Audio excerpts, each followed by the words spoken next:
Hello dear students, तुम्हा सर्वांचं स्वागत आहे तुमच्या आपल्या युट्यूब चॅनलमध्ये, ज्याचं नाव आहे science tutorial with Wagh sir. आज आपण लेक्चर 2 मध्ये इनसाइड द ॲटम हा जो टॉपिक आपण कालच्या लेक्चरला स्टार्ट केलाय, तर आजच्या लेक्चरमध्ये आपण हिस्ट्री ऑफ ॲटम आणि डाल्टन्स ॲटॉमिक थेरी पाहणार आहोत. चला तर मग स्टार्ट करूया आजच्या लेक्चरला. तर बघा, हिस्ट्री ऑफ ॲटम मध्ये ॲटम बद्दलची जी काही इन्फॉर्मेशन आहे तर ही किती जुनी आहे किंवा किती वर्षापूर्वीची ही माहिती आहे ॲटम बद्दलची, तर त्याची हिस्ट्री जर आपण पाहिलं तर सगळ्यात अगोदर लक्षात घ्या, सगळ्यात अगोदर ॲटम बद्दलचे जे काही फिलॉसॉफी आहे ते कोण सांगितलेले आहे, तर आपल्या इंडियन फिलॉसॉफरने, ज्यांचं नाव आहे महर्षी कणाद किंवा मुनी कणाद असं आपण त्यांना म्हणतो. तर हे ऋषी मुनी होते, आपल्या भारत देशाचे एक तत्वज्ञ होते, म्हणजे काय तत्वज्ञान सांगणारे फिलॉसॉफर होते. तर त्यांनी 6th century BC before Christ, 6व्या शतकामध्ये, म्हणजे जवळपास 2600 वर्षापूर्वी, लक्षात घ्या ॲटमची जी काही हिस्ट्री आहे ती किती आहे, 2500 वर्षापूर्वीची आहे. पण त्याच्या 2600 वर्षापूर्वी जी काही फिलॉसॉफी आहे ॲटम बद्दलची ती कोणी सांगितली, महर्षी कणाद किंवा मुनी कणाद यांनी सांगितली, इंडियन फिलॉसॉफर. काय सांगितलं, smallest particle of matter named परमाणु विच मीन्स इनडिस्ट्रक्टिबल.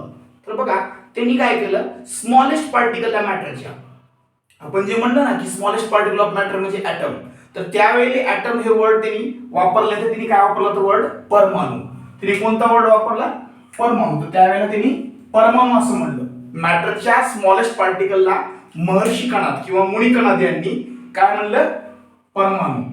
मॅटरचा जो स्मॉलेस्ट पार्टिकल असतो तो काय असतो, परमाणु असतो, ज्याचा मिनिंगच काय आहे, विच मीन्स इनडिस्ट्रक्टिबल, ज्याला परत आपण डिवाइड करू शकत नाही, कट करू शकत नाही, किंवा त्याचं परत डिव्हिजन होत नाही, त्याला डिस्ट्रॉय सुद्धा करू शकत नाही आपण.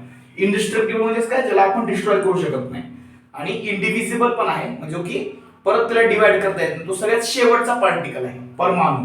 ओके, सो हे इंडियन फिलॉसॉफर महर्षी कणाद यांनी आपल्याला कधी सांगितलं, 2600 वर्षापूर्वी, 6th सेंचुरी बिफोर क्राइस्ट, म्हणजे येशू ख्रिस्टच्या जन्मापूर्वी 2600 वर्षापूर्वी आपल्याला त्यांनी ॲटम बद्दलची फिलॉसॉफी सांगितली. आणि ती काय फिलॉसॉफी सांगितली, ॲटमला त्यांनी त्यावेळेला काय म्हणलं, परमाणु म्हणलं, जो की मॅटरचा स्मॉलेस्ट पार्टिकल आहे. कुठल्या पण पदार्थाचा जे लहानात लहान कण असतो त्याला त्यांनी नाव काय दिलं, परमाणु, ज्याचा मिनिंग काय, त्याला परत आपल्याला डिवाइड करता येत नाही आणि त्याला डिस्ट्रॉय सुद्धा करता येत नाही. आणि मग त्याच्यानंतर 250 वर्षापूर्वी before Christ 5th century Greek philosopher, Greek देशाचे फिलॉसॉफरनी काय केलं, त्यांचं नाव होतं डेमोक्रेटस. तर यांनी 5th सेंचुरी मध्ये बिफोर क्राइस्ट, येशू ख्रिस्टच्या जन्मापूर्वी 2500 वर्षापूर्वी smallest particle of matter named atom. तर ऑलरेडी 100 वर्षाच्या गॅपनं यांनी नंतर सांगितलं, सेम तेच सांगितलं, फक्त फरक काय आहे, महर्षी कणाद यांनी मॅटरच्या स्मॉलेस्ट पार्टिकलला, स्मॉलेस्ट पार्टिकल ऑफ मॅटरला नाव काय दिलं होतं, परमाणु. यांनी नाव काय दिलं, ॲटम वर्ड दिला. मॅटरच्या स्मॉलेस्ट पार्टिकलला काय म्हणण्यात आलं, डेमोक्रेटसनं काय म्हणलं की ॲटम. आणि हा जो काही ॲटम आहे, the word atom comes from Greek word atomos, which means can not be cut or divide. म्हणजेच काय, ॲटम हा वर्ड कुठून आलेला आहे, तर ग्रीक भाषेमध्ये ॲटमोस हा एक वर्ड आहे. काय वर्ड आहे, ॲटमोस हा एक वर्ड आहे. त्या ॲटमोस वर्डचा मिनिंग काय, which can not be cut or divide. तर त्याला आपल्याला डिवाइड करता येत नाही किंवा त्याला कट करता येत नाही, तो सगळ्यात शेवटचा पार्टिकल आहे. बरोबर, मॅटरच्या स्मॉलेस्ट पार्टिकलला, लहानात लहान कणाला काय म्हणलं, ग्रीक फिलॉसॉफर डेमोक्रेटसनं की ॲटम असं नाव दिलं. आणि ॲटम नाव कुठून आलं, तर ग्रीक भाषेमध्ये एक ग्रीक शब्द आहे ॲटमोस, त्याचा मिनिंगच काय होतो की ज्याला फर्दर डिवाइड करता येत नाही किंवा फर्दर त्याला आपण कट करू शकत नाही. अशा प्रकारच्या मिनिंग असलेल्या ॲटमोस वर्ड पासून कुठला वर्ड आला, ॲटम. आणि मग आज आपण ॲटम वर्ड हा वापरतो मॅटरच्या स्मॉलेस्ट पार्टिकलसाठी. येते लक्षात. तर हिस्ट्री ऑफ ॲटम मध्ये काय पाहिलं आपण थोडक्यात, तर इंडियन फिलॉसॉफर महर्षी कणाद आणि दुसरे कोणते फिलॉसॉफर होते, Greek philosopher Democritus. Indian philosopher Maharshi Kanad यांनी कधी सांगितलं, ॲटम बद्दलची जी काही थेरी आहे किंवा जी फिलॉसॉफी आहे ती कधी सांगितली, 6th century BC before Christ, 2600 वर्षापूर्वी. काय सांगितलं, मॅटरच्या स्मॉलेस्ट पार्टिकलला त्यांनी नाव दिलं परमाणु, त्याचं मिनिंग काय, त्याला आपल्याला डिवाइड करता येत नाही किंवा डिस्ट्रॉय करता येत नाही, विच मीन्स इनडिस्ट्रक्टिबल. आणि ग्रीक फिलॉसॉफर डेमोक्रेटसनं कधी सांगितलं, 2500 वर्षापूर्वी. काय सांगितलं की स्मॉलेस्ट पार्टिकल ऑफ मॅटरला त्यांनी नाव दिलं ॲटम. जे आपण सुरुवातीला डेफिनेशन पाहिली ॲटमची, atom is the smallest particle of matter, तर ते त्यांनी कोण सांगितलं, तर ॲटम वर्ड हा कोणाकडून आला, कोणाद्वारे आला, तर डेमोक्रेटस या फिलॉसॉफरच्या मार्फत. आणि मग ॲटम हा वर्ड कुठून आला, तर ग्रीक भाषेमध्ये ॲटमोस हा एक वर्ड आहे ज्याचा मिनिंग काय, असा हा सबस्टन्स आहे ज्याला परत आपल्याला कट करता येत नाही किंवा डिवाइड करता येत नाही. तर अशा प्रकारे आपण ॲटमची हिस्ट्री पाहिली, ज्यामध्ये इंडियन फिलॉसॉफर आणि ग्रीक फिलॉसॉफर महर्षी कणाद आणि डेमोक्रिटसची फिलॉसॉफी आपण पाहिली ॲटम बद्दल. लक्षात आलं.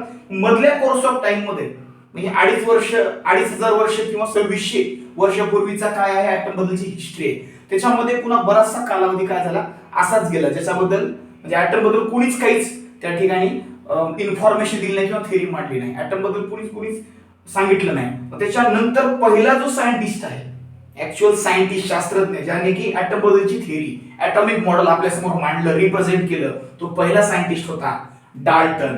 आणि मग डाल्टननं त्याच्या ॲटॉमिक थेरीला, ॲटॉमिक मॉडेलला नाव दिलं डाल्टन्स ॲटॉमिक थेरी, कारण त्याने ती थेरी सांगितली ॲटम बद्दल, त्यामुळे त्या थेरीला नाव दिलं डाल्टन्स ॲटॉमिक थेरी. मग ही जी काही डाल्टनची ॲटॉमिक थेरी, ॲटम बद्दलची जी काही थेरी आहे, तर ती कधी सांगितली त्यांनी, इन 1803. म्हणजेच काय, 1803 साली. कुठला सायंटिस्ट होता हा, ब्रिटिश सायंटिस्ट जॉन डाल्टन त्याचं नाव आहे, गिव्ह हिज ॲटॉमिक थेरी.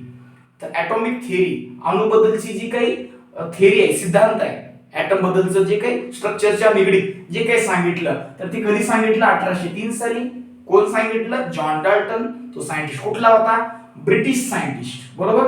आणि मग काय सांगितलं त्यानं, तर जे आपण सुरुवातीला पाहिलं तेच सांगितलं, काही वेगळं सांगितलं नाही. सुरुवातीला पहिला point, matter is made up of atoms which are indivisible and indestructible. तर मॅटर हा, कुठला पण मॅटर जो आहे हा कशापासून बनतो, ॲटम्स पासून बनलेला आहे.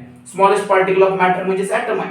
सो ॲटम्स एकत्र येऊनच काय झालेला आहे, मॅटर बनलेला आहे असं त्यानं सांगितलं. आणि मग तो जो काही ॲटम आहे ज्याच्यापासून मॅटर बनलेला आहे, तो ॲटम काय आहे, आताच आपण बोललं इंडिव्हिजिबल. तो काय ॲटम, इंडिव्हिजिबल, त्याचा फर्दर डिव्हिजन होत नाही, तो सगळ्यात शेवटचा पार्टिकल आहे आणि ज्याला डिस्ट्रॉय सुद्धा करता येत नाही, इनडिस्ट्रक्टिबल.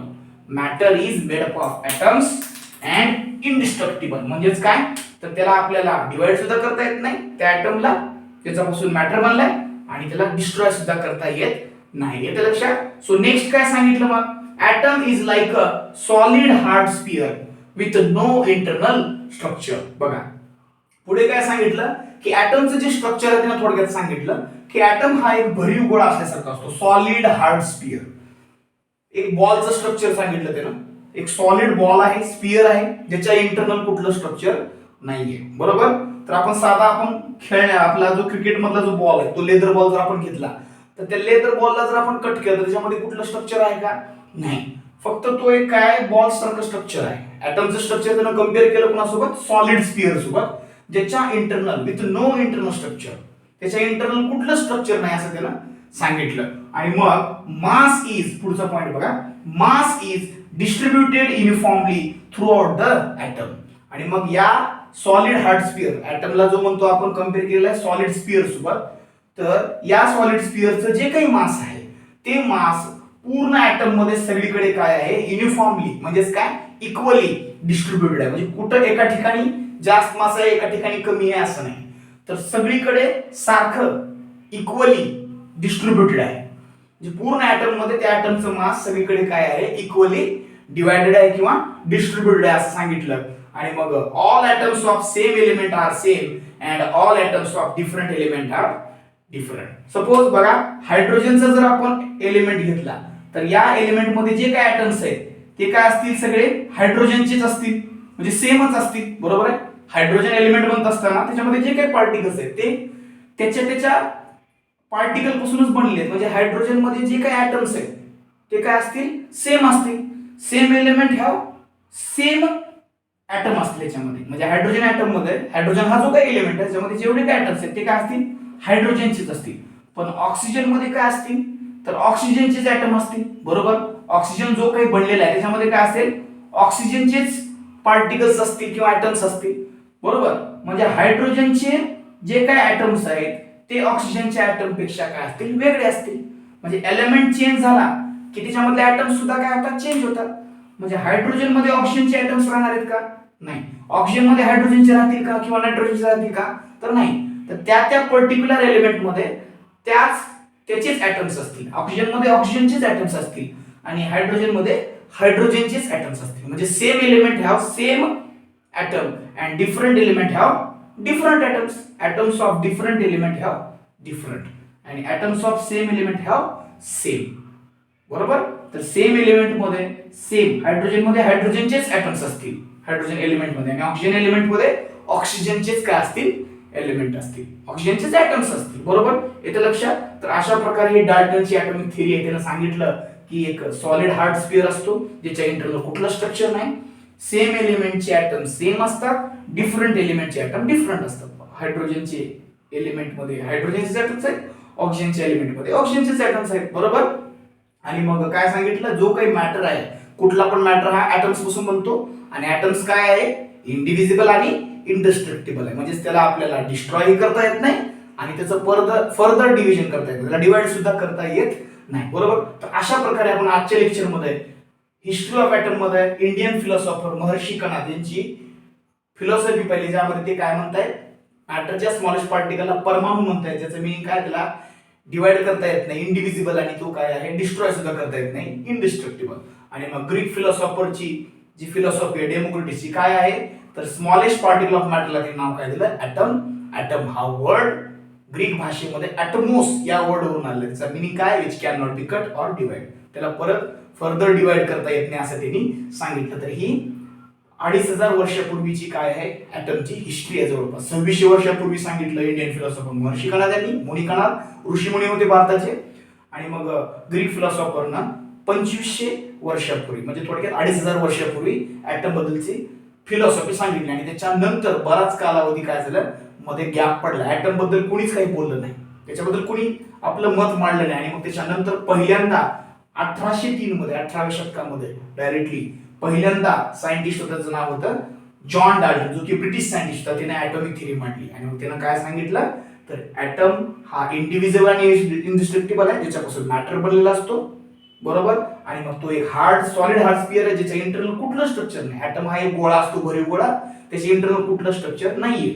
सेम एलिमेंट्सचे ऍटम सेम असतात आणि मग डिफरंट एलिमेंट्सचे ऍटम डिफरंट असतात असं त्यानं त्या ठिकाणी त्याच्या ऍटॉमिक थिअरी मध्ये आपल्याला सांगितलं. येते लक्षात. सो आजच्या लेक्चर मध्ये आपण हिस्ट्री ऑफ ऍटम आणि डाल्टन्स ऍटॉमिक थिअरी आपण पाहिली. तर व्हिडिओ कसा वाटला तुम्ही कमेंट शेअर करू शकता. माझा आय होप माझा व्हिडिओ जर तुम्हाला आवडला असेल तर लाईक करा तुमच्या फ्रेंड्सना ही माहिती हेल्पफुल होईल या पद्धतीनं शेअर करा सबस्क्राईब करायला विसरू नका. आणि मग काही डाऊट वगैरे असेल तुम्हाला या पॉइंट बद्दल तर तुम्ही कमेंट मध्ये मला सांगू शकता विचारू शकता मी नक्कीच त्याच्याबद्दलचा तुम्हाला डाऊट क्लिअर करेन तुमचा. ओके. सो आजच्या लेक्चरसाठी आपण इथंच थांबतोय. याच्या नेक्स्ट लेक्चर मध्ये आपण याचा पुढचा पॉइंट पाहू थॉमसन्स ऍटॉमिक मॉडेल पाहू ज्याला आपण थॉमसन्स प्लम पुडिंग मॉडेल सुद्धा म्हणतो. ओके.